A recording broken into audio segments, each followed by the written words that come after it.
welcome all. We continue with our oncology session, and today is second part of the carcinoma of endometrium.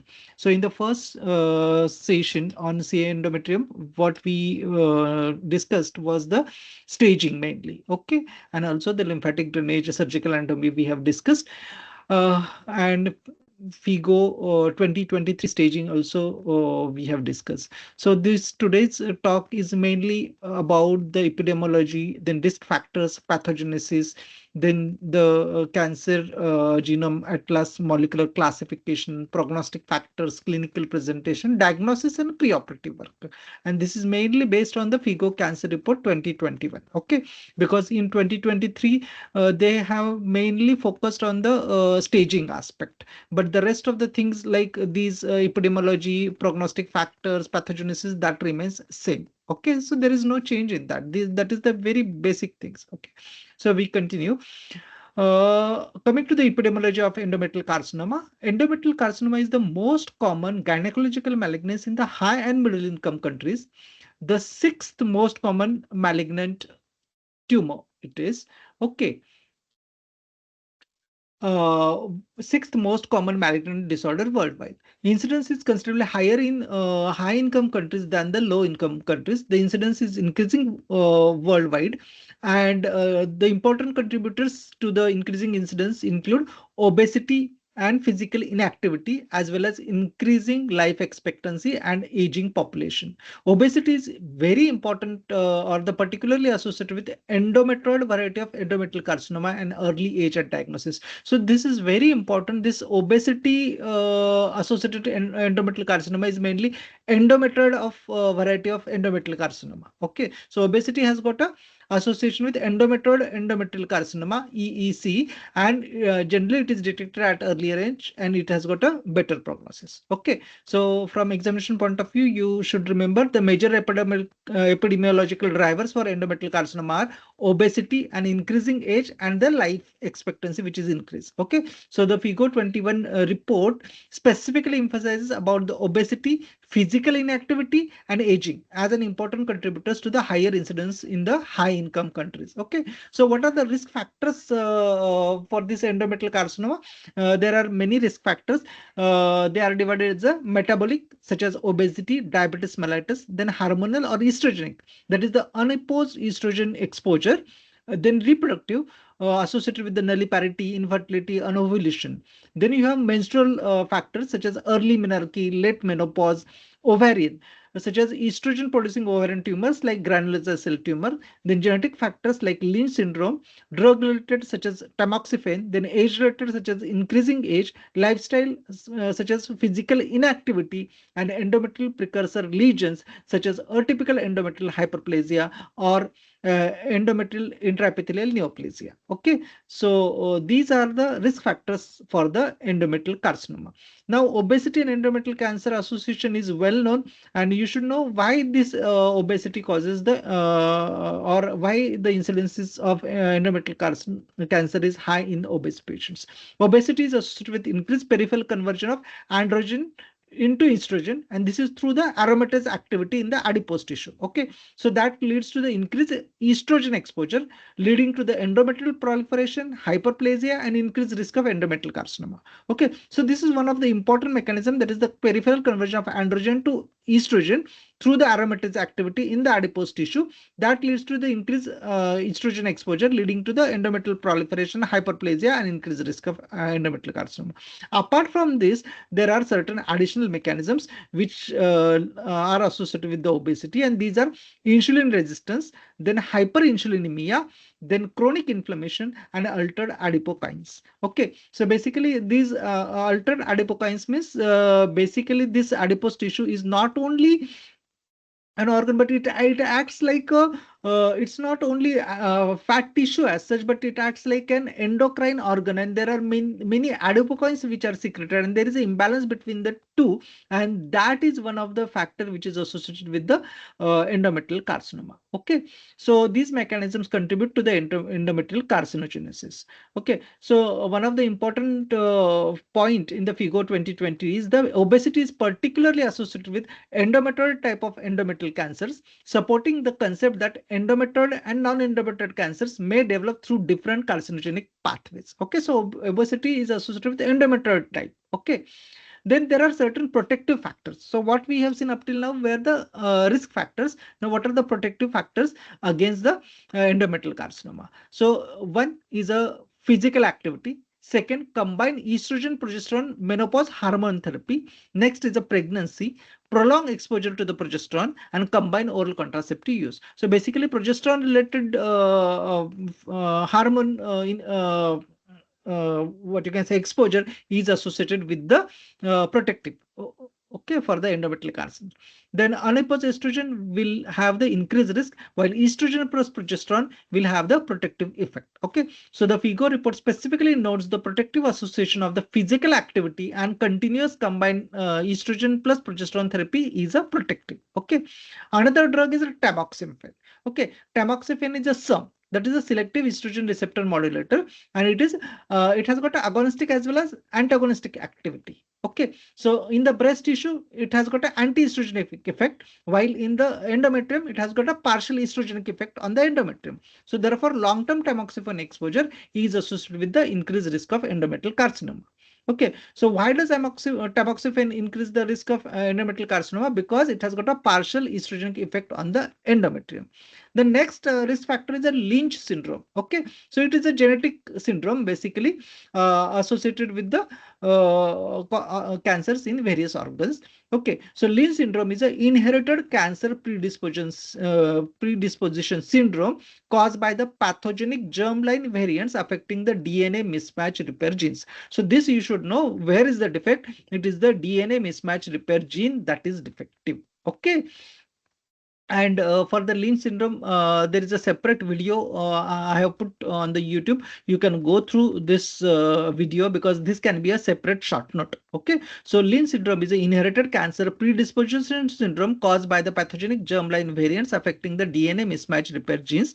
And there are 4 important proteins. Okay, so MLH1, MSH2, MSH6, and PMS2. So basically, these are the 4 proteins. Okay, of the genes. Okay, and endometrial carcinoma is one of the important malignancy associated with the Lynch syndrome. Okay, so Lynch syndrome accounts for approximately 3% of all the endometrial cancers. Okay, among all the endometrial cancers, how much is the contribution of the genetic component or this Lynch syndrome? It is only 3% are because of the Lynch syndrome among all the endometrial cancers. Okay, and for the Lynch syndrome, the mechanism is a MMR deficiency. Okay, that is the mismatch repair gene is defective. Okay, so it accounts it accounts for approximately 10% of MMR deficient endometrial cancers. So this endometrial cancer is associated with 10% of MMR deficient endometrial cancer. The most MMR deficiency in endometrial cancer is sporadic. Okay, so if you see all MMR deficiency, so most of these deficiency are sporadic, and they are commonly due to MLH1 promoter hypermethylation rather than germline Lynch syndrome. So when there is a MMR deficiency, there are 2 things. It may be sporadic or it may be because of the germline defect leading to the Lynch syndrome. So most of the MMR deficiency are actually sporadic. Okay, and they are due to MLH1 promoter hypermethylation, and only few are because of this germline Lynch syndrome. Okay, so coming to the pathogenesis. Pathogenesis, there are 2 broad clinicopathological pathways. This traditionally you know this. Okay, like type 1 and type 2 endometrial cancer. Okay, so type 1 is an endometrioid pathway and another is a non-endometrioid pathway, that is type 2. So type 1 is typically associated with the obesity, unopposed estrogen, endometrial hyperplasia, endometrioid histology, then low grade tumor, and it has got a better prognosis. So these are the features of type 1 endometrial carcinoma.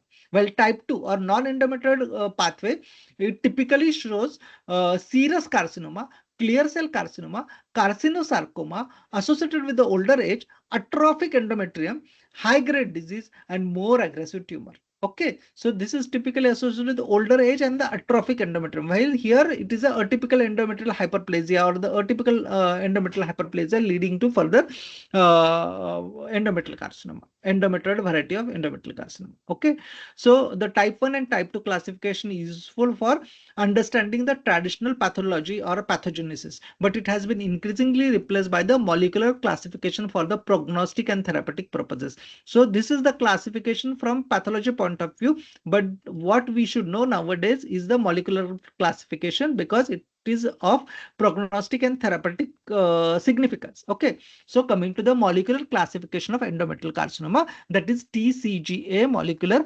classification, the Cancer Genome Atlas molecular classification. The Cancer Genome Atlas identified 4 molecular subgroups. First group is a POLE-mutated. Second is a mismatch repair deficiency, that is denoted as MMRd. Third is a no specific molecular profile, that is NSMP. And fourth is a P53 abnormal or copy number high.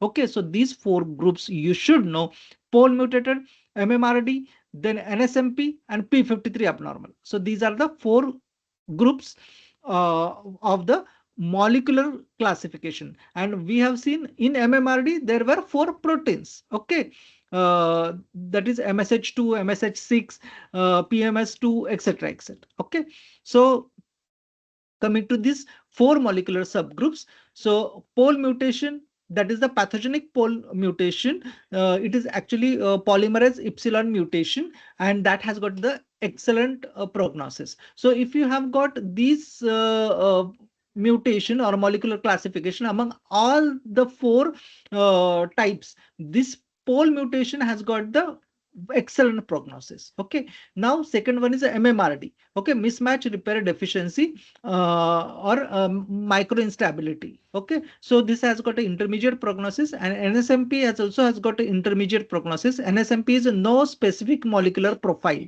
or copy number low. Okay, and fourth one is a P53 abnormality, that is TP53 abnormality or copy number high, that has got the worst prognosis. So you may be asked about which has got the best prognosis, which has got the worst prognosis in this molecular classification. So we will look for the mutation in the pole gene, and if it is present, it has got the best prognosis. But if it is positive for P53 abnormality, then it has got the worst prognosis. So prognostic sequence, pole mutation has got best prognosis, MMRD and NSMP has got intermediate prognosis, and P53 abnormality has got the worst prognosis. This you should know. Okay, so the FIGO 21 report emphasizes that pole mutated tumors can have extremely favorable prognosis. But one paradoxical thing which you should remember, though it has got the best prognosis, this pole mutation, the histology is aggressive. Okay, so even if you have an aggressive histology, then also you have got a favorable prognosis. Okay, so despite aggressive histological appearance, it shows the extremely favorable prognosis. Whereas TP53 driven copy number high or P53 abnormal tumors have an unfavorable prognosis. Okay, so worse prognosis with the TP53 abnormality. Okay, now coming to pole mutated endometrial carcinoma. Okay, so key feature is that mutation is in the pole gene, then associated with ultra mutated phenotype. Tumors may appear histologically aggressive.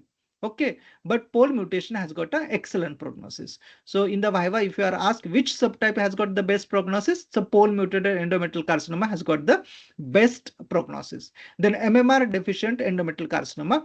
Basically, as I mentioned, there are 4 proteins in the MMR deficiency group. These are 4 proteins are MLH1, PMS2, then MSH2 and MSH6, and these 4 proteins basically they work as a team in pairs. Okay, so there are basically 2 teams. This team 1 is of MLH1 and PMS2. Okay, so they form one team, and another team is MSH2 and MSH6. Okay, so this mismatch repair deficiency shows micro instability. Okay, microsatellite instability, that is MSI. Okay, which is detected by the ISC, that is immunohistochemistry. Okay, so MMRD may result from sporadic MMR deficiency, which is the most common. So what we have seen, the MMR deficiency is of 2 types. One is a sporadic, and second is associated with germline variation of Lynch syndrome. Okay, So most common is a sporadic MMR deficiency, most commonly because of MLH1 promoter hypermethylation, and another is a Lynch syndrome because of the germline MMR gene mutation. Okay, so not every MMR deficient endometrial carcinoma is a Lynch syndrome. Okay, this is very important. Lynch syndrome will have MMR deficiency, but not every MMR deficiency deficient endometrial carcinoma is a Lynch syndrome. Okay, so when MMR proteins are assessed by immunohistochemistry, we look for loss of expression of these proteins, these four proteins. Okay, so we analyze by immunohistochemistry and we look for loss of the expression of these proteins. For example, if you have got a loss of MLH1 and PMS2, then it suggests the an MLH1 related MMR defect. There may be loss of MSH2 plus MSH6 that suggests the MSH2 related MMR defect. Okay, and sometimes you can have isolated loss of PMS2 that will suggest PMS2 abnormality, and sometimes there will be isolated loss of MSH6 that will suggest MSH6 abnormality. So we need not go into the too much of details, but MMR deficient is one of the group which you need to look for. There are four proteins. These are MLH1, MSH2, MSH6, and PMS2.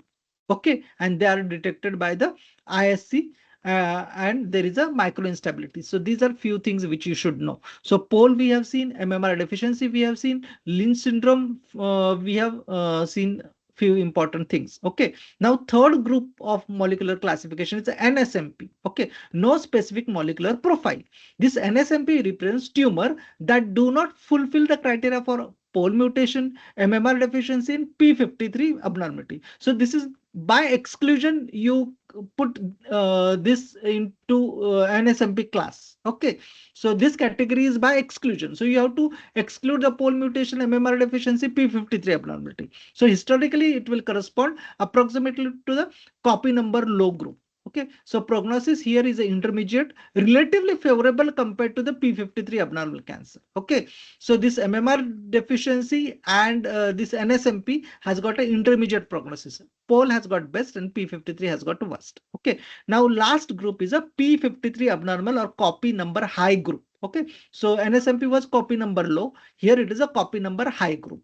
P53 abnormality, usually associated with the TP53 abnormalities. It corresponds to the TCGA copy number high or serous-like group. Okay, and this TP53 abnormality generally associated with the serous carcinoma, high-grade disease, advanced stage, and aggressive behavior. Okay, so as far as prognosis is concerned, P53 abnormality has got a worse prognostic molecular group. This molecular group is particularly important when deciding on the intensity of the adjuvant treatment. Okay, so how is the molecular classification is performed? Okay, so full TCGA genomic analysis is not necessary in routine practice. So whatever the analysis was performed when this report was generated, not that extensive genomic analysis is required, because for genomic analysis there are various methods and it is not possible or practicable to utilize the same genomic analysis methods which they have used. So what is suggested, even the surrogate methods or surrogate approaches are acceptable, but you should analyze this. Okay, and classify into four groups. Okay, so for practical surrogate approach, what is the surrogate approach? So you do the genetic analysis with the available methods and look for POLE mutation analysis. Okay, so that will identify POLE mutated group. Then second, you look for mismatch repair ISC, that is immunohistochemistry, and that will test for loss of four proteins: MLH1, PMS2, MSH2, and MSH6. Okay, and you will then identify MMRd group. Then you go for third group, that is a P53 IHC. Okay, so again technique used is a immunohistochemistry, and you will identify P53 abnormal group. And the next last group is by exclusion and remaining tumors. If POLE is wild type, POLE wild type is normal. Okay, that means that is absent. Okay, so POLE mutation is absent, that means POLE is wild type. Okay, Then MMR proficient, that means MMR is also normal. There is no MMR deficiency. P53 is also normal. Then you classify it as a NSMP. Okay, no specific molecular profile found. Okay, so the FIGO report describes this surrogate approach using pole mutation analysis and immunohistochemistry for MMR proteins and P53. Okay, so this molecular classification, what you should remember. So when you have a endometrial carcinoma diagnosed, then look for pole mutation first. If it is present, then it is a pole mutated. If it is absent, then go for step 2. Look for MMR deficiency. Perform IHC. Okay. If it is present, then it is a MMRD. If it is absent, then go for step 3. Look for P53 abnormality. Okay. That is also by IHC. If it is present, you have the P53 abnormality that which has got a worse prognosis. If it is absent, then you will classify as a NSMP. Okay, so molecular classification: POLE, MMR, P53, and NSMP. Okay, remember POLE has got a best prognosis, P53 has got a worse prognosis. Okay, so what are the overall prognostic factors? Okay, so this molecular classification is one factor, but there are especially the histopathological factors are very important as far as the prognosis of endometrial cancer is concerned. So the FIGO 2021 report identifies 4 major pathological characteristics associated with the high-risk disease. So which are the 4 major pathological characteristics of endometrial carcinoma which will identify this as a high-risk disease? One, if it is a grade 3 tumor. Okay, last session we have discussed grade 1, grade 2, grade 3, the staging, how it differs. Okay, then substantial or extensive LVSI, then non-endometrioid histology, and cervical stromal involvement. Okay, so remember, previously what we used to say, more than 50% involvement, how much is the myometric involvement, that is the deciding, that is additional factor. But the 4 important factors which are mentioned in the report are the grade 3 tumor, substantial or extensive LVSI, non-endometrioid histology, and cervical stromal involvement. Cervical stromal involvement is the which stage? It is stage 2. Okay, then stage 2 is also divided into A, B, C. Cervical stromal should come stage 2A. Okay, so additional important factors apart from these 4 other factors are the overall FIGO stage, depth of myometric invasion, lymph node involvement, molecular subtype, L1 cell adhesion molecule expression, and ER/PR status. So these are the overall other factors which are important for the prognosis of endometrial carcinoma. Okay, so these high risk features such as grade 3 has got a poor prognosis, deep myometrial invasion, extensive LVSI, they have got a poor prognosis. Then non-endometrial histology, cervical stromal invasion, pelvic and para-aortic nodal involvement will have a poor prognosis.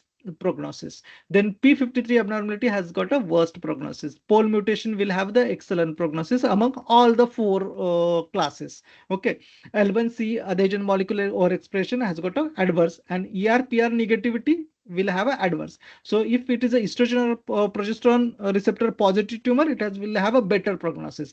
If it is negative, then it will have a adverse prognosis. Okay, so another important factor what we have just discussed is LVSI, that is lymphovascular space invasion. Okay, so it is the presence of tumor cells within the lymphatic spaces and the blood vessels, that is termed as a LVSI. Okay, so you are finding the tumor cells within the lymphatic spaces and the blood vessels. Okay, now what are the types? These are histopathological terminologies, but you should know because they are used frequently in the staging. Focal LVSI, where single focus around the tumor. Then substantial or extensive LVSI, that means multifocal or diffuse LVSI, or tumor cells are present in 5 or more lymphovascular spaces, that is the substantial or extensive LVSI. So, okay, so what is the clinical significance of LVSI? So substantial LVSI is associated with increased lymph node metastasis, increased recurrence, and reduced survival.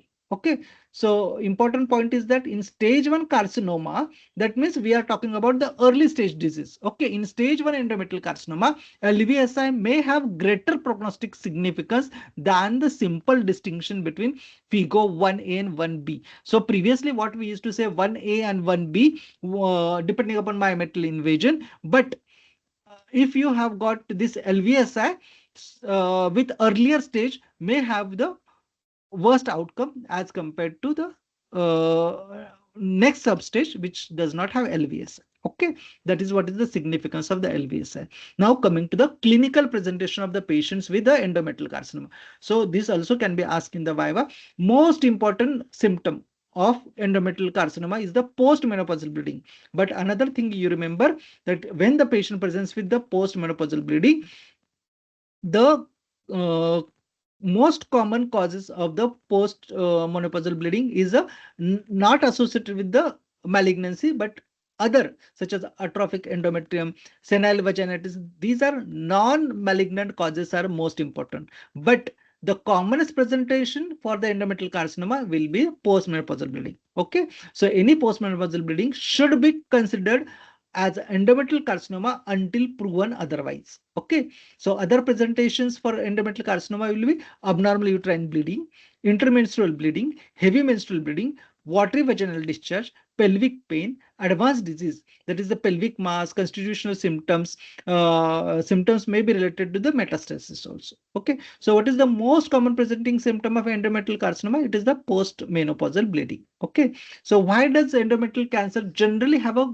good prognosis? Because most of the time it is detected quite early, and because it gives the symptoms, it is evaluated also early. Okay, because it is commonly presents with early symptom such as postmenopausal bleeding, and that leads to the early diagnosis. Okay, so consequently many patients are diagnosed while the disease is still confined to the uterus. However, high grade cancers, non-endometrial cancers, P53 abnormal tumors, and extensive LAVSI have a substantially greater risk of recurrence and the distant spread. Okay.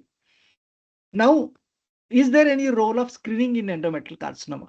In the general population per se, the screening of normal general population is not recommended. Okay, so routine screening for endometrial carcinoma is not recommended for the general population, but high risk population such as patients who have got a familial cancer syndrome or the Lynch syndrome, the screening may be considered. Okay, so screening may be considered in selected high risk group, particularly Lynch syndrome. The FIGO 2021 report notes that TVS may be considered in selected high-risk populations, particularly Lynch syndrome patients in specific circumstances. Okay, so what we should remember, no routine population screening program for the endometrial carcinoma. Okay, so coming to the diagnosis, how do you diagnose this endometrial carcinoma? By clinical assessment. On history, you will note down the age of the patient, menstrual history, menopausal status, abnormal bleeding, obesity, diabetes, tamoxifen use, family history of endometrial or colorectal cancer, Lynch syndrome, previous hormone therapy. These are important points in the history. Okay. Then initial investigation, what you will carry out? After clinical examination, you will go for TVS. Okay. So what TVS will tell you about? One, you look for endometrial thickness, endometrial morphology, focal lesion, myometrial involvement, and adnexal pathology. Okay, so TVS is useful particularly in the evaluation of postmenopausal bleeding, but definitive diagnosis will always require a histological confirmation. Okay, so endometrial sampling, what are the methods of endometrial sampling? One, endometrial biopsy. Another, you can go for pipelle biopsy. You may take biopsy, hysteroscopy directed biopsy you can take, or you go for dilatation curettage in selected circumstances. Okay, so histological, what histology will provide information about the what is the type of the malignancy, that is the histological type, then grade of the malignancy, and there will be confirmation that it is a malignant pathology. Okay, what is the role of hysteroscopy? Hysteroscopy is useful when focal endometrial lesion is suspected. Office endometrial biopsy is inadequate. Biopsy sometimes is inconclusive. Then directed biopsy is required. So if you have got a biopsy which is inconclusive, then you go for directed biopsy. That there is a role of hysteroscopy. Okay. So hysteroscopy allows direct visualization and targeted biopsy of focal endometrial lesion. Okay. So what preoperative assessment will you do for endometrial carcinoma? Important objective for the preoperative assessment. One is a confirmation of the histological diagnosis. Then determine the histological type. Third, determine the tumor grade. Next, assess the depth of myometrial invasion. Assess the cervical involvement. Look for extrauterine disease. Identify lymph node disease wherever appropriate, and determine molecular risk profile. So this is what is the aim of our preoperative assessment. Okay. Then in initial workup, we have seen we will do the TVS, okay, and we will do the biopsy. Okay, now additional investigations such as MRI. And what is the role of MRI? MRI is particularly useful for the depth of myometrial invasion, cervical stromal involvement, and extrauterine extension. So these are the information which you can get from the MRI. So MRI is one of the most accurate imaging modalities for assessing local extent, particularly biometric invasion and the cervical involvement. Okay, so the FIGO 2021 report identifies MRI and intraoperative frozen section as the most accurate approaches for assessing both myometrial invasion and the cervical involvement. Okay, so preoperative MRI you will do for these two purposes, myometrial invasion and cervical stromal involvement. Okay, next is the CT and MRI. PET CT, CT and PET CT. Okay, so CT is specifically useful for extrauterine disease, lymph node assessment, and distant metastasis. Okay, PET CT will be helpful for high risk disease, suspected metastatic disease, recurrence, and treatment planning in selected patients. Okay, so a few important thing is that imaging cannot completely replace the histological assessment. So histological assessment is always must. Okay, so imaging cannot completely replace the histological assessment of the lymph nodes. Okay, the FIGO report notes that the CT and MRI may evaluate nodal disease, but surgical lymph node assessment provides histological confirmation. Okay, so sentinel lymph node assessment in endometrial carcinoma. Sentinel lymph node mapping has become increasingly important in endometrial carcinoma. Principle, what is the principle?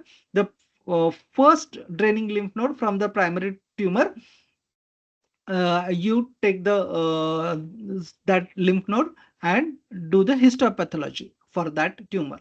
Okay, so what is the importance of this? It will identify if there is a lymph node metastasis. It can reduce morbidity associated with the complete lymphadenectomy in appropriately selected patients, because if this lymph node is negative, then there is unlikely that there is a malignancy spread beyond that particular stage.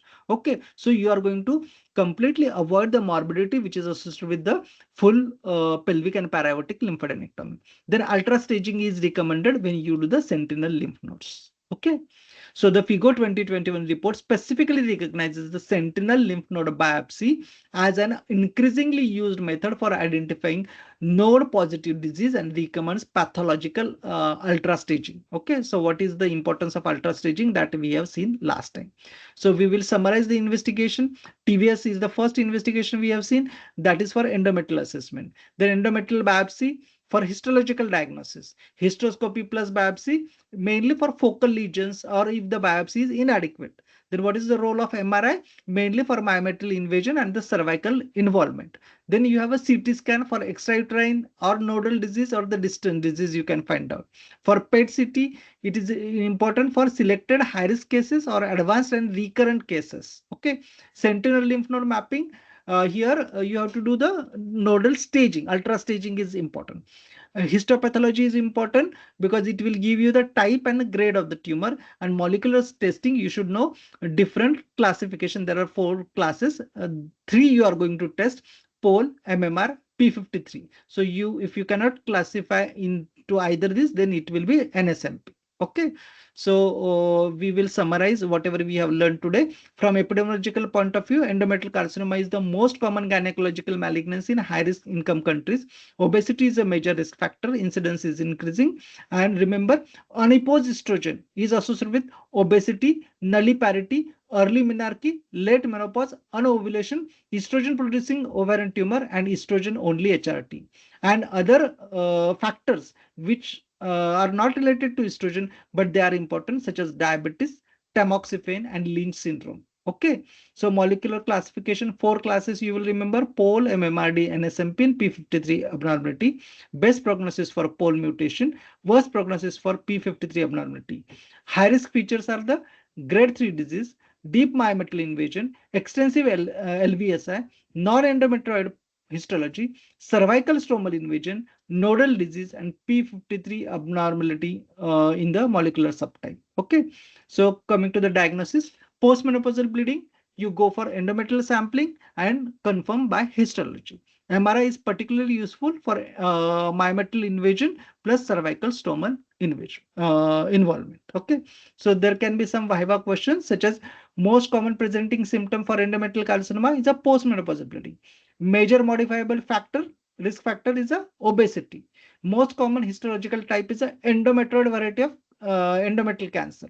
Then molecular subtype with the best prognosis is a mutation. Molecular subtype with the worst prognosis P53 abnormality or copy number high. Then four molecular subgroup POLE-mut, MMRd, NSMP, P53 abnormality. Important MMR proteins are MLH1, PMS2, MSH2, and MSH6.